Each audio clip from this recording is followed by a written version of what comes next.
So what were the top tech choices out of YCS Indy?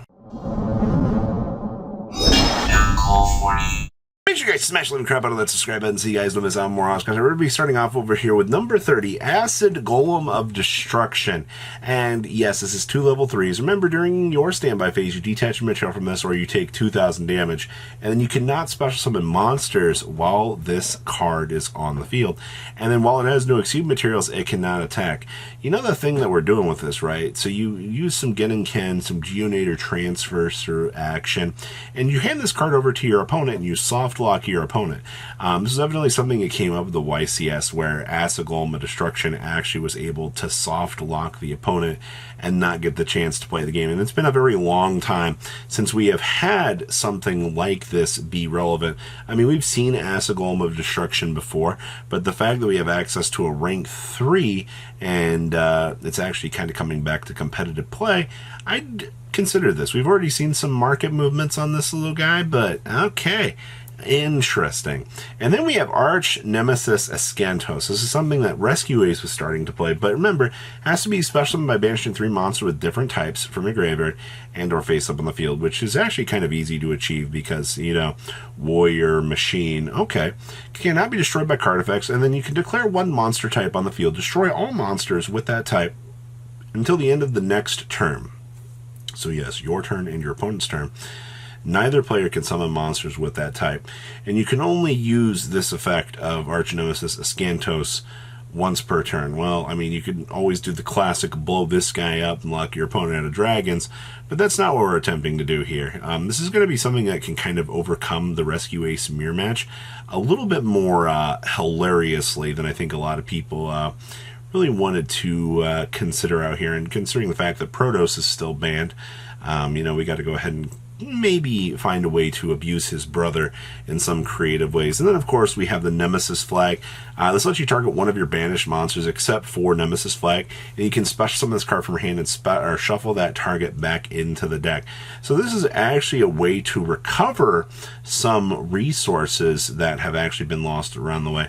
And then during your main phase, you can add 1 Nemesis monster from your deck to your hand. So not only are you getting the ability to recycle something, you are searching for that Nemesis monster. But once again, you have to ask yourself, is this package going to be something that I can play that's going to be consistent? You know, does this up the ratio of power that my deck can do? And we only saw this out of 1 Rescue Ace deck out of the course of the weekend. So results pending. It is up for consideration, but I feel like, honestly, it is kind of gimmicky, but that's just my personal stance. Like, I would rather test some of the other variants before I come back to this one. All right, now we have Misguided Arrest. Holy moly, has this card been putting in work this format? But until the end of your next turn, after this card resolves, all right, so you can technically do this during your end phase after you've done all of your searching. All right, neither player can add cards to their deck to their hand except by drawing them. We have a mini Droll and Lockbird out here running around in the format in the form of a side deck card. Now, the card has been going up in price for a little while, at least in terms of the other versions of it, and it's not like that this is really something that's new. But I think a lot of people are kind of misunderstanding the power of this. Draw already feels like an insanely stupid card as it is, and now we're adding in another level of what we're going to call power to the deniability and searchability of the game. Okay, that's something to consider. Next up is the Blue Dragon Summoner. If this card is sent to the graveyard from the field, you can add a Dragon, Warrior, or Spellcaster normal monster from your deck to your hand. Now, one of the things that the reason why we're tossing this in here was the community went bat crap crazy off of seeing the power of this card. Oh, I can search for any of my Exodia pieces. Okay, so all you're telling me here is we have to soft loop this and then continuously get this back onto the field, and we can continuously play the game. Yeah, that's it's kind of the goal of this card, all right? The fact that suddenly I can now search for all my Exodia pieces with this is actually kind of insane. Now, I still don't think that the deck is that consistent at the end of the day. But when you have a card that's not locked behind a hard once per turn, that you're able to just kind of do all the soft looping with in the world. Well, okay, now, one of our big old friends out here that allowed this to happen is Seline, and a lot of people have already been picking up Seline. Now, you know, on Link Summon, you place all these little spell counters onto the field, and then while you have an Endymion, you can do other things. We don't care about them. The thing we care about here is the once per turn during the main phase quick effect. Remove 3 counters from this card that are spell, and then special summon a spellcaster from your hand or graveyard in defense position to your zone that this card points to. So that little searchability that we were just talking about on the Blue Dragon is now something that we can soft loop with Seline. Yeah, this is what we're getting at here. So all those Exodia pieces, all that little levels of consistency is being driven here by a rank 3 that does not have a restrictive once per turn clause on it. Yeah, this is really what makes Yu-Gi-Oh! Fun. And then, of course, we got to toss in the Ignite stuff out here as well, for the fact that people have forgotten that the Ignite pendulum scales are entirely just free, effectively. As long as you got another Ignite, I mean, they'll typically blow themselves up, and you get to add a fire warrior monster from your deck or graveyard to your hand.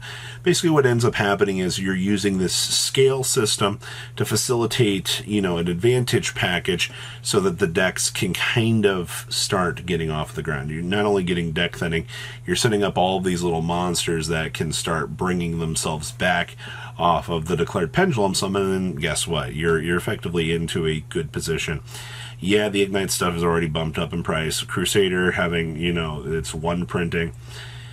It's within the realm of expectations currently, but it does count as a tech choice because this entire deck definitely took a lot of players by surprise for what it can actually do. And then we had Gravekeeper's Inscription. Now, I know a lot of people look at Inscription and like, oh, Robbie, this card's terrible. You know, you can't really do anything with it. You know, you can't pot a Prosperity into it. You do have to hard draw it. But, I mean, the effects that you get are so good. I mean, neither player can activate card effects in the graveyard. Neither player can banish cards from the graveyard. Neither player can special summon monsters from the graveyard. We saw this end up being a side deck card over the weekend here yet again, and it's been gradually gaining value over time. Now, I assume that we will eventually see this card get a reprint. Konami's not going to want some really good side deck value like this actually staying locked up, and I perfectly understand that, to be honest with you. Like, the card is still amazing for what it does, and for whatever matchups that you think that you're going to need this for, it's worth the consideration. So kind of keep that in mind. Like, you are paying for the cost of what the card actually does, and it's 3 very devastatingly good effects. And of course, Spellbound was ramping up play again. All face-up monsters your opponent currently controls cannot be attributed. Hi, Blunderies. Yeah, or used as fusion, synchro, exceed, or link material. You know, I don't really care all that much that we can't really use them as the fusion, synchro, exceed, or link materials. The thing that always gets me with this is when you launch this card against a Flandres player and they can't be able to declare a tribute, they have to have literally Stritch and Toucan as sub-extenders to, you know, continue on with these lines of play. And typically, just flipping this card should get you into a position where you just kind of blow your opponent out. Spellbound is such an insane card at this point in time. Like, I knew it was bound to be good, but I know I just made a terrible pun there. My apologies. But this is going to continue to be a massive side deck card for, I think, more of the meta going forward. And then, of course, like, I give a shout out here to Zombie World and the Necro Banshee. Both of these cards were popping back up as one-ofs in side decks because literally Zombie World says, hey, everything in the graveyards becomes zombie. Like, that's good, alright, but then, you know, you also get the neither player contribute summon except for zombie cards as well. Yeah, just, we're playing more anti-flunder cards, plus, you know, cards happen to double up for some certain other matchups as well. So, I mean, hey, you know, this is why we talk about multi-purposing cards. The more that a card can hit other matchups, the more that you want to consider it as a power card for your deck. And Zombie World does check a couple of those marks for, you know, hey, one-ofs that we can technically have access to and do a fantastic job with. So these are tech choices out of YCS Indy. What do you guys think? Please leave a comment down below. Tell me what you guys think, and I'll see your beautiful faces back here later in the day, guys. Peace out. Patrons, thank you.